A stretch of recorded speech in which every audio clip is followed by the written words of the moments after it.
Hello दोस्तों, नमस्कार। स्वागत है आपके अपने YouTube channel soft study Akash Kumar में। आज हम सब यहाँ इकोनॉमिक्स यानी अर्थशास्त्र के चैप्टर 5 बाजार संतुलन को पढ़ने वाले हैं। एनसीईआरटी बुक चैप्टर 5 है ये, तो याद रखिएगा काफ़ी इंपॉर्टेंट होने वाले हैं ये वीडियो। तो वीडियो को पूरा देखिएगा, शेयर कीजिएगा और जो बच्चे अभी तक चैनल को सब्सक्राइब नहीं किए हैं चैनल को सब्सक्राइब भी कर लेंगे। और साथ ही साथ एक बार और बता देना चाहता हूँ, इस चैप्टर में चैप्टर 6 के भी क्वेश्चंस महत्वपूर्ण जो हैं वो इसी में ला दिया गया है, ताकि आपका जितने भी इंपॉर्टेंट प्रश्न है वो एग्जाम से छूटे नहीं। तो आते हैं, सबसे पहला प्रश्न क्या है, तो बाजार किसे कहते हैं, बाजार किसे कहा जाता है। तो सभी को पता होगा बाजार किसे कहते हैं। तो बाजार वह क्षेत्र होता है जिसमें क्रेता और विक्रेता एक दूसरे के निकट संपर्क में होते हैं। तो सभी को पता है, क्रेता का मतलब बता दिया गया था, क्रेता मतलब खरीदार और विक्रेता का मतलब बेचने वाला, और एक दूसरे के संपर्क में रहते हैं, तभी जाकर के किसी वस्तुओं को खरीदा जाता है या बेचा जाता है। इसके बाद बताया गया है कि उपभोक्ता के व्यवहार के अनुसार, उपभोक्ता यानी हम लोग कंज्यूमर के अनुसार एक वस्तु की मांग होती है। हम लोग बाजार में जाते हैं और वस्तु की क्या करते हैं, डिमांड करते हैं। साथ ही साथ उत्पादक के अनुसार क्या होता है, तो उत्पादक के व्यवहार के अनुसार एक वस्तु की पूर्ति की जाती है। पूर्ति का मतलब होता है सप्लाई किया जाता है, उत्पादक का मतलब होता है प्रोड्यूसर। तो जो प्रोड्यूसर होते हैं वो मार्केट में, या जो सेलर होते हैं वो मार्केट में वस्तुओं को क्या करते हैं, सप्लाई करते हैं। बाजार संतुलन का निर्धारण पूर्ति और मांग से, पूर्ति यानी सप्लाई और मांग यानी डिमांड से किया जाता है। तो याद रखिएगा बाजार किसे कहते हैं। नेक्स्ट है, बाजार के मुख्य रूप कौन कौन से हैं, बाजार के मुख्य रूप कौन कौन से हैं। तो पूर्ण प्रतियोगिता, एकाधिकार, एकाधिकार प्रतियोगिता या अल्पाधिकार पूर्ण प्रतियोगिता। तो ये बाजार के मुख्य रूप हैं और इनके बारे में हम डिटेल से पढ़ेंगे। ये जो जितने भी टॉपिक है ये चैप्टर 6 के हैं, जो कि इसी चैप्टर में आपको दिया गया है। आते हैं इसके बाद क्या है, बाजार संतुलन किसे कहा जाता है। संतुलन का मतलब क्या होता है, बराबर। तो कहा गया कि एक ऐसी स्थिति जब जिस मूल्य पर एक वस्तु जितनी मात्रा में ग्राहक खरीदना चाहता है उसी मूल्य पर वो मात्रा उसे पूर्ति की यानी सप्लाई कर दी जाती है, बाजार मनी उपलब्ध होती है। ऐसा होने पर इसे बाजार संतुलन कहा जाता है। और इस स्थिति में मांग और पूर्ति समान होती है। मांग यानी डिमांड और पूर्ति यानी सप्लाई जो होती है वो समान होती है। तो बाजार संतुलन इसी को कहा जाता है जब मांग और पूर्ति आपस में क्या हो, समान हो।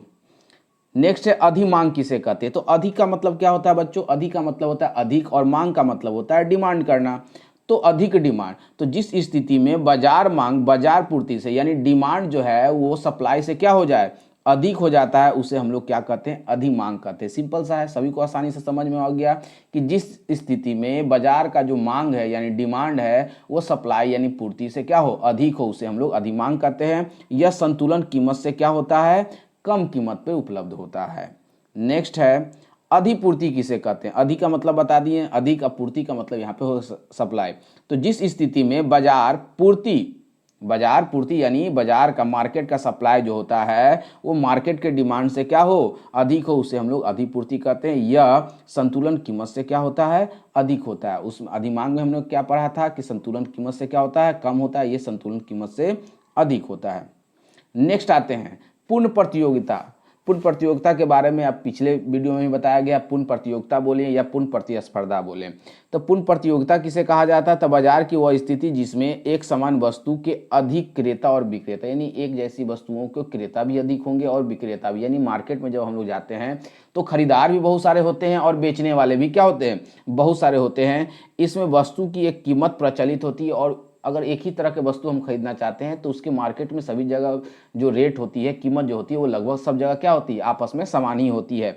इसमें होता क्या है, तो AR बराबर MR होता है। AR का मतलब होता है एवरेज रेवेन्यू। AR का मतलब पिछले वीडियो में जाकर देखिएगा, AR और MR के मतलब पूरी अच्छी तरह समझाया गया है। तो AR का मतलब होता है एवरेज रेवेन्यू, और AR और MC का मतलब होता है एवरेज रेवेन्यू और मार्जिनल कॉस्ट, और यहाँ MR का मतलब होता है मार्जिनल रेवेन्यू। तो याद रखिएगा यह पूर्ण क्या होती है, लोचदार होती है। तो ये भी याद रखिएगा, पूर्ण प्रतियोगिता क्या होती है, पूरी तरह से लोचदार होती है। नेक्स्ट है, एकाधिकार। नाम ही से आपको पता चल गया होगा। अच्छा, पूर्ण प्रतियोगिता की जो है वो विशेषताएं, तो याद रखिएगा मेरा पिछले वीडियो जाकर देखिएगा, वहाँ पे पूर्ण प्रतियोगिता की विशेषताएं भी बतलाई गई है। तो एग्जाम में आपसे विशेषताएं भी पूछी जाएगी। अब यहाँ पे आते हैं एकाधिकार। एक नाम ही से पता चल रहा है कि एकाधिकार मतलब एक अधिकार, यानी बाजार पे किसी एक व्यक्ति का क्या होगा, अधिकार हो। तो कहा गया कि बाजार की वह स्थिति जब बाजार में केवल एक ही विक्रेता हो, यानी बेचने वाला कितना हो, एक हो, क्रेता क्या हो, अधिक हो सकता है, जिस वस्तु पर पूर्ति पर, जिस वस्तु की पूर्ति पे यानी उसकी सप्लाई पे पूरी तरह से उस व्यक्ति के यानी उस विक्रेता का क्या हो, नियंत्रण हो, अधिकार हो। इसमें जो होता है AR जो होता है वो बड़ा होता है, यानी एवरेज रेवेन्यू जो होता है वो मार्जिनल रेवेन्यू से बड़ा होता है, और एवरेज रेवेन्यू जो होता है वो मार्जिनल कॉस्ट से भी क्या होता है, बड़ा होता है। तो इतना आपको याद रखना होगा, एग्जाम में ये सारे प्रश्न आपसे पूछे जा सकते हैं। इसकी विशेषताएं क्या क्या होती है ये भी जान लेते हैं। तो एक विक्रेता होता है और बहुसंख्यक क्रेता होता है। अभी ऊपर में बताया गया है कि विक्रेता कितना होगा, एक, और जो क्रेता हो गए वो एक से अधिक हो सकते हैं। फर्मों में प्रवेश प्रतिबंध रहेगा, याद रखें। एकाधिकार में जो होता है वो प्रवेश जो होता है प्रतिबंध होता है। निकटतम स्थापन की अनुपस्थिति यानी वो नहीं हो पाती है। कीमत पर पूर्ण नियंत्रण किसका होता है, विक्रेता का होता है। और कीमत विभेदीकरण की संभावना अधिक हो जाती है, दूसरे मार्केट के अनुसार इसकी कीमत में क्या होगा, ज़्यादा डिफरेंसेज आपको देखने को मिलेगा। तो ये जितने भी थी ये एकाधिकार की क्या थी, विशेषताएं। तो एग्जाम में आपसे एकाधिकार की विशेषताएं पूछी जाएगी, ये सारे पॉइंट आपको याद रखने होंगे। नेक्स्ट है एकाधिकार प्रतियोगिता किसे कहा जाए। तो ऊपर पढ़ा हमने एकाधिकार, यहाँ पर हम लोग पढ़ेंगे एकाधिकार की प्रतियोगिता किसे कहती है। तो इस बाजार में किसी वस्तु के बहुत से विक्रेता होता है। अब ऊपर हमने पढ़ा था कि विक्रेता एक, यहाँ पे है विक्रेता बहुत सारे अधिक होंगे, परंतु विक्रेता का जो उत्पाद होगा अन्य विक्रेताओं के उत्पाद से भिन्न होगा, अलग होगा, किसी न किसी रूप में क्या होगा, भिन्न होगा, अलग होगा। इसमें वस्तु को विभेदीकृत किया जाएगा, यानी अलग अलग किया जा सकता है, जिससे उत्पादक को अपने उत्पाद की कीमत पर आंशिक नियंत्रण, यानी जो उत्पाद करने जो प्रोड्यूसर हो वो अपने कीमत का उस पर नियंत्रण प्राप्त कर सके। अब आते हैं अल्पाधिकार। अल्पाधिकार पूर्ण प्रतियोगिता का मतलब क्या होता है, तो इसमें केवल कुछ फर्में होती हैं, यानी कुछ उत्पादक होंगे जो एक दिए गए उत्पादन क्षेत्र में या तो समरूप वस्तुएं बनाएंगे या फिर वस्तुओं में उत्पादन विभेदीकरण पाया जाएगा, तो इसे हम लोग अल्पाधिकार कहा जाते हैं। इसके बारे में और थोड़ा चार्ट के माध्यम से भी यहाँ जान लेते हैं। याद रखिएगा चार्ट काफ़ी, इसको समझिएगा, काफ़ी इंपॉर्टेंट है आपके एग्जाम के लिए। तो यहाँ पे थोड़ा सा समझते हैं क्या है। तो यहाँ पे देखिए ये दिया हो गया आधार, यहाँ पे पूर्ण प्रतियोगिता है, यहाँ पे एकाधिकार प्रतियोगिता है, ये अल्पाधिकार है और एकाधिकार है। तो बारी बारी समझेंगे। पहला है कि विक्रेताओं की संख्या क्या क्या होती है, विक्रेताओं की संख्या क्या क्या होती है। तो पूर्ण प्रतियोगिता में विक्रेताओं की संख्या जो होती है वो क्या होती है, एक से अधिक होती है। एक से अधिक यानी बहुत बोल सकते हैं, क्या बोल सकते हैं यहाँ पे, बहुत होती है। उसी एकाधिकार प्रतियोगिता में क्या होती है, अधिक होती है। अल्पाधिकार में कम होती है और एकाधिकार में क्या होती है, मात्र एक विक्रेता होते हैं। तो ऊपर बताया जा चुका है। वस्तु की प्रकृति ऊपर में बताया कि ये समरूप होगा, एक जैसा होगा। इसमें क्या होगा, विभेदीकृत होगा, यानी अलग अलग हो सकते हैं। इसमें दोनों हो सकता है, समरूप और विभेदीकृत होंगे। और इसमें कोई स्थापन बताया गया है ऊपर, आप देखिएगा जा करके वीडियो को। अगर जब वीडियो पूरी तरह से समाप्त हो जाएगी तो दोबारा वीडियो को जाकर देखिएगा, तो वहाँ पे यह बताया गया है कि इसमें निकटतम प्रतिस्थापन नहीं होता है। नेक्स्ट है फर्मों का प्रवेश क्या होगा। तो हमने पूर्ण प्रतियोगिता में सब स्वतंत्र होते हैं, सब क्या होता है, स्वतंत्र होता है। तो ये पूरी तरह से स्वतंत्र होगा, इसमें निरपेक्ष स्वतंत्रता होती है। अल्पाधिकार में प्रवेश होता तो है लेकिन थोड़ा कठिन माध्यम से होता है, और एकाधिकार में प्रवेश वर्जित रहता है, यानी असंभव है, वहाँ प्रवेश नहीं कर सकते हैं। बाजार का ज्ञान, तो याद रखिएगा पूर्ण प्रतियोगिता में जो होती है वो बाजार का ज्ञान होता है, पूरी तरह से ज्ञान होता है, लेकिन बाकी सभी में अपूर्ण ज्ञान, यानी पूरी तरह से उसके बारे में नॉलेज नहीं होता है कि मार्केट में उसका रेट क्या होगा वहाँ पे। लेकिन पूर्ण ज्ञान किस में होगा, पूर्ण प्रतियोगिता। ये हमें घर से ही पता चलता है कि अच्छा मार्केट में ये चीज़ इतने में मिलने वाली है। लेकिन एकाधिकार प्रतियोगिता में, अल्पाधिकार प्रतियोगिता में या एकाधिकार सिंपल एकाधिकार वाले में भी कोई ज्ञान ऐसा नहीं होता। कीमत, तो यहाँ पे कीमत जो होगी एक समान होगी। जाहिर सी बात है पूर्ण प्रतियोगिता में जहाँ पे चहल पहल ज़्यादा होगी वहाँ पे एक वस्तु की कीमत हर जगह लगभग क्या होगी, एक समान ही होगी। यहाँ पे कीमत पर आंशिक नियंत्रण होगा, यानी थोड़ा बहुत नियंत्रण होगा। अल्पाधिकार में अंत निर्भरता होगी, यानी अंत निर्भर पे करता है, वस्तु की निर्भरता पे डिपेंड करती है। और एकाधिकार में पूरा नियंत्रण किसके पास होगा, विक्रेता के पास होती है। यानी यहाँ पे जो कीमत होगी उसमें काफ़ी डिफरेंसेज आपको पाए जा सकते हैं दूसरे मार्केट के मुकाबले। तो आई होप कि अभी ये चार्ट आपको अच्छी तरह से समझ में आ गया होगा। अगर नहीं समझ में आ रहा है तो दोबारा इस वीडियो को जाकर देखिएगा, आपको पूरी तरह से समझ में आ जाएगी। अब आते हैं मांग। अब यहाँ पे है नेक्स्ट क्वेश्चन है कि मांग में परिवर्तन का संतुलन कीमत तथा संतुलन मात्रा पर क्या प्रभाव पड़ता है। याद रखिएगा मांग में परिवर्तन होगा, जब मांग में परिवर्तन होगा तो कहा गया है यहाँ पे कि संतुलन कीमत और संतुलन मात्रा पे इसका क्या प्रभाव पड़ेगा। तो याद रखना है क्या, तो मांग में वृद्धि होने पे बताया जा रहा है और पूर्ति समान रहेगी। मांग में वृद्धि होगा लेकिन सप्लाई क्या होगा, इक्वल रहेगा, समान रहेगा, तो उस स्थिति में संतुलन कीमत और संतुलन मात्रा दोनों में क्या हो जाएगी, वृद्धि हो जाएगी। तो याद रखिएगा, मांग में वृद्धि होने पे और पूर्ति में समान रहने पे दोनों स्थिति में संतुलन की कीमत और संतुलन की जो मात्रा होती है वो बढ़ जाती है। दूसरा है, मांग में अगर कमी होगा तो क्या होगा, तो संतुलन कीमत और संतुलन मात्रा दोनों घट जाएगी, जस्ट इसका अपोजिट हो जाएगा। नेक्स्ट है 12 नंबर है, पूर्ति में परिवर्तन का संतुलन कीमत और संतुलन मात्रा पे। ऊपर हमने मांग के बारे में पढ़ा था, यहाँ हम लोग पूर्ति यानी सप्लाई के बारे में पढ़ा। तो कहा गया कि अगर सप्लाई वृद्धि हो जाएगी तो संतुलन कीमत कम हो जाएगा। संतुलन का कीमत क्या हो जाएगा, जाहिर सी बात है सप्लाई बढ़ जाएगी तो कीमत क्या हो जाएगा, कम हो जाती है, लेकिन मात्रा सप्लाई होने पर उसकी मात्रा क्या हो जाएगी, बढ़ जाएगी। तो लॉजिकली भी हम लोग समझ सकते हैं कि किसी चीज़ की सप्लाई बढ़ा दी जाएगी तो उसकी कीमत क्या हो जाएगी, घट जाएगी। सपोज अगर मार्केट में प्याज लेने जाते हैं तो प्याज का रेट कभी कभी बहुत हाई रहता है, कभी लो रहता है। क्यों, तो रेट कब हाई हो जाती है, जब उसकी सप्लाई कम हो जाती है, और रेट कब लो होती है, जब उसकी सप्लाई घट जाती है। तो सप्लाई बढ़ जाती है तो उसकी रेट लो हो जाती है। तो वही चीज़ यहाँ पे बताया गया कि अगर सप्लाई वृद्धि होगी तो कीमत क्या हो जाएगा, कम, और मात्रा में क्या हो जाएगी, बढ़ोतरी हो जाएगी। कहा गया पूर्ति में कमी, अगर सप्लाई में कमी होने पे क्या होगी, उस वस्तु की कीमत, अभी बताए थे एक सिंपल प्याज का एग्जांपल लिया कि अगर मार्केट में सप्लाई कम हो जाएगी तो उसकी कीमत क्या हो जाएगी, बढ़ जाएगी, लेकिन मात्रा भी क्या हो जाएगी, कम हो जाएगी। सप्लाई कम तो मात्रा भी कम हो जाएगी। तो ये आसानी से, ये लॉजिकली हम लोग जब मार्केट वगैरह गए होंगे तो आपको ये समझ में आ रहा होगा। नेक्स्ट है, मांग और पूर्ति दोनों एक साथ वृद्धि हो। यहाँ पे प्रश्न काफी अच्छा दिया गया है, बताया गया है कि मांग और पूर्ति दोनों वृद्धि हो एक साथ तो क्या होगा। तो कहा गया कि जब मांग में वृद्धि पूर्ति में वृद्धि के बराबर हो। कहा गया, अब यहाँ पे याद रखिएगा, दोनों बराबर बराबर वृद्धि होगा। तो दोनों बराबर बराबर वृद्धि होगा तो इस स्थिति में संतुलन मात्रा में क्या होगी, मात्रा में कमी हो जाएगी परंतु कीमत वही रहेगा। यानी दोनों के साथ वृद्धि होने पे मात्रा घट जाएगी और कीमत समान रहेगी। दूसरा बताया गया है कि दोनों में वृद्धि होने पे क्या होगा, कहा गया जब मांग वृद्धि और पूर्ति में वृद्धि से कम हो, यानी कहना है कि जब मांग में जो वृद्धि होगी वो पूर्ति में, यानी डिमांड का जो वृद्धि होगा वो सप्लाई की वृद्धि से कम होगा। तो डिमांड का वृद्धि कम है तो इस स्थिति में संतुलन मात्रा में क्या हो गई, कमी हो जाएगी, परंतु कीमत क्या हो जाएगी, इसकी बढ़ जाएगी। इसके बाद बताया गया है जब मांग में वृद्धि, बताया गया है कि जब मांग वृद्धि और पूर्ति वृद्धि से अधिक हो, यानी डिमांड क्या हो, ज़्यादा हो और सप्लाई कम हो। तो डिमांड ज़्यादा है, सप्लाई क्या है, तो कीमत क्या होगी, जाहिर सी बात है कीमत बढ़ जाएगी और मात्रा क्या हो जाएगी। यहाँ पे सिंपल सा बता देगा कि जब मांग में वृद्धि और पूर्ति यानी सप्लाई भी क्या हो जाएगी, बढ़ जाएगी। पूर्ति यानी सप्लाई क्या हो जाएगी, बढ़ जाएगी, तो सप्लाई की यानी मात्रा उसकी क्या हो जाएगी, तो बढ़ जाएगी। तो आई होप ये काफ़ी आसान चीज़ था जो आपको समझ में आ जा रहा होगा। नेक्स्ट है, मांग और पूर्ति दोनों में एक साथ कमी हो। अच्छा, ऊपर हमने पढ़ा था दोनों एक साथ वृद्धि हो, यहाँ दोनों एक साथ कमी हो।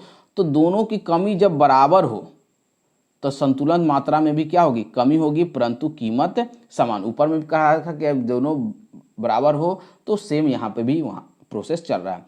जब मांग में कमी और पूर्ति में भी कमी से कम हो, जब मांग की कमी पूर्ति की कमी से क्या हो, कम हो, यानी मांग क्या हो गई, कम हो गई, मांग क्या हो गई, कम हो गई, और पूर्ति से भी कम हो गई।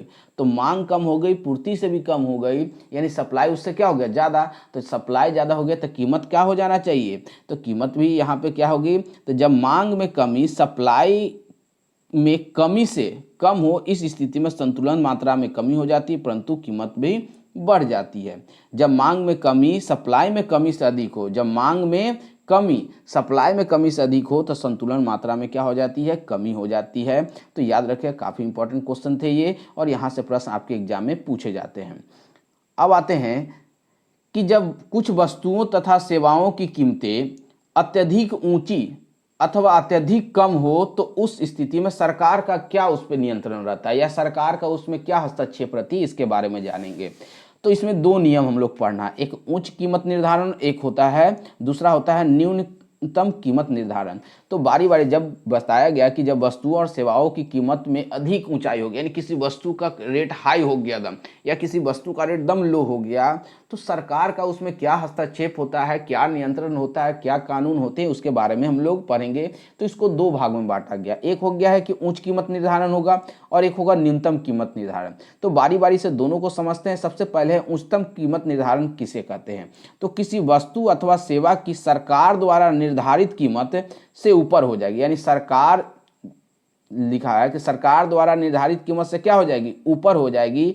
तो उस स्थिति में उस सीमा को हम लोग बोलते हैं उच्चतम निर्धारित, यानी सरकार जो रेट तय किया है उससे भी अधिक हो जाएगी तो उच्चतम निर्धारित सीमा कहते हैं। इस स्थिति में सरकार द्वारा निर्धारित कीमत से क्या हो जाता है, कम हो जाता है। यानी सरकार जो इस स्थिति में सरकार द्वारा निर्धारित कीमत से कम होती है, इस कीमत पर, क्योंकि लोग जो होते हैं, लोग का जो कीमत होता है उससे सरकार की कीमत क्या हो गई, कम हो गई। तो जब सरकार की कीमत होगी तो सरकार की कीमत पे ही आपको वस्तु को बेचना होगा। तो इस कीमत पे बाजार मांग में पूर्ति से क्या होती है, तो लोगों की, अब मान लीजिए कि आप प्रोड्यूसर है तो आप किसी वस्तु का कीमत 10 रुपया लगा है और सरकार लगा दी कि नहीं आपको 10 में नहीं बेचना है, इसे 5 में बेचना है। तो आपके अनुसार उसकी कीमत क्या हो गई, घट गई। तो घट गई तो डिमांड क्या हो गई, वहां पे डिमांड बढ़ गई। तो वही बताया कि बाजार मांग में क्या हो जाएगी, बढ़ जाएगी और पूर्ति से अधिक हो जाएगी, यानी पूर्ति से मांग क्या हो जाएगी, बढ़ जाएगी ना। अब कीमत कम हो गया तो लोग ज़्यादा से ज़्यादा खरीदने की कोशिश करेंगे, तो इसे हम लोग अधिमांग भी कह सकते हैं। इसे हम लोग क्या कह सकते हैं, अधिमांग। कि कब, जब जो कीमत जो प्रोड्यूसर के द्वारा रखा गया है उससे सरकार क्या की कि उसके कीमत से कम कर ली। नेक्स्ट है न्यूनतम कीमत निर्धारण। न्यूनतम कीमत निर्धारण क्या हो जाएगा, तो किसी वस्तु या सेवा की निर्धारित न्यूनतम सीमा को, यानी जो न्यूनतम सीमा रखी गई है उसे निम्नतम निर्धारित सीमा कहते हैं। इस स्थिति में सरकार द्वारा जो निर्धारित कीमत होती है वो संतुलन कीमत से अधिक होती है। अब यहाँ पे अपोजिट, यानी सपोज मान लीजिए कि जो प्रोड्यूसर है वो कीमत क्या रख दिया, 10 रुपया, और सरकार कहा कि नहीं 10 रुपया में नहीं, इसे आपको 15 रुपया में बेचना है। कितना में बेचना है, 15 रुपया में। तो कीमत क्या हो गई, बढ़ गई। तो कीमत बढ़ गई तो सप्लाई क्या, डिमांड क्या हो जाएगा, घट जाएगा। तो इस कीमत पर बाजार में पूर्ति जो होती है, सप्लाई अधिक हो जाएगी लेकिन मांग घट जाएगी, यानी पूर्ति जो है वह मांग से अधिक होती है। इसीलिए इस स्थिति में हम लोग अधिपूर्ति कहते हैं, यानी कीमत बढ़ गई। अब सरकार जो तय की कीमत वो 10 से 15 कर दी, लोगों को पता चल गया ये तो किसान जो है वो 10 रुपया अनाज का कीमत रख रहे हैं, लेकिन जो सरकार है वो 15 रुपया रख रही है। तो उसकी जो सप्लाई, तो किसान तो सप्लाई करेगा क्योंकि किसान के लिए तो लाभ है ना, 10 रुपया का चीज़ 15 रुपया में बिक रहा है, तो सप्लाई तो अधिक हो जाएगी, परंतु जो डिमांड होगी लोगों की वो क्या हो जाएगी, घट जाएगी, यानी मांग क्या हो जाएगी, घट जाएगी। तो इस स्थिति में न्यूनतम कीमत निर्धारण इसे कहा जाता है। तो आई होप आपको दोनों समझ में आ गया, न्यूनतम और उच्चतम दोनों आपको समझ में आ गया होगा। अब हम लोग यहाँ पे पढ़ेंगे, इसके बाद पढ़ेंगे बाजार संतुलन में निर्बाध प्रवेश और बहिर्गमन का मतलब क्या होता है।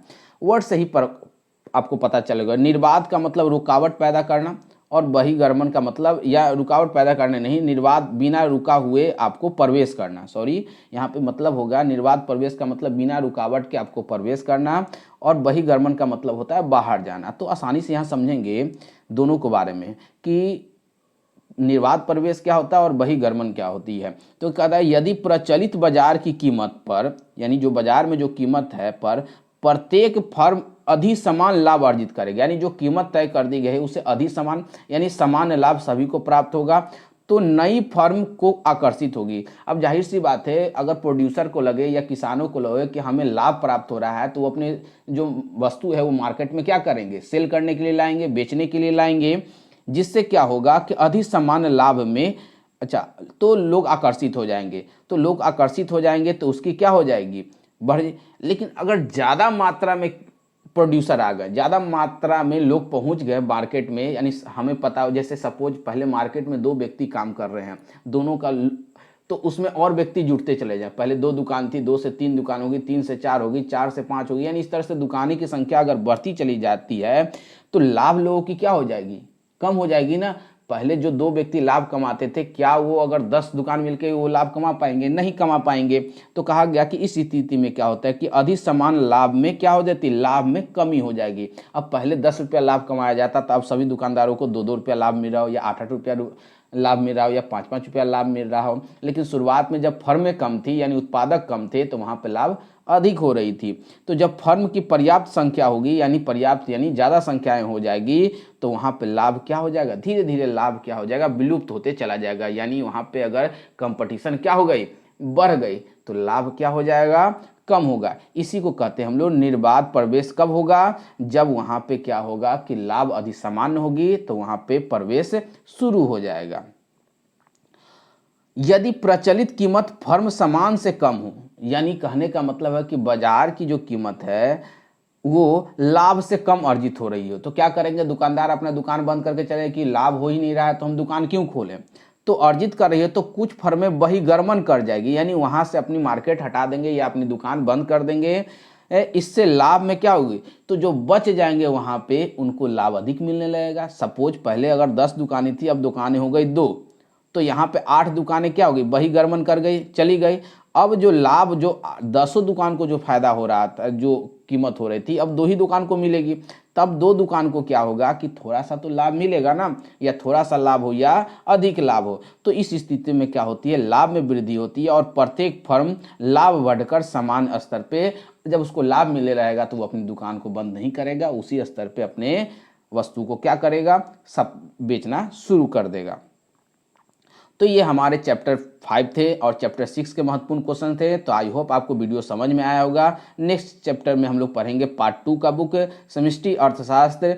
तो याद रखिएगा, वीडियो को पूरा शेयर कीजिएगा, दोस्तों में इसे शेयर करने की कोशिश कीजिएगा और चैनल को सब्सक्राइब कीजिएगा और कमेंट करना ना भूलें। तो इसी के साथ मैं अपना आज का वीडियो समाप्त करता हूँ। धन्यवाद।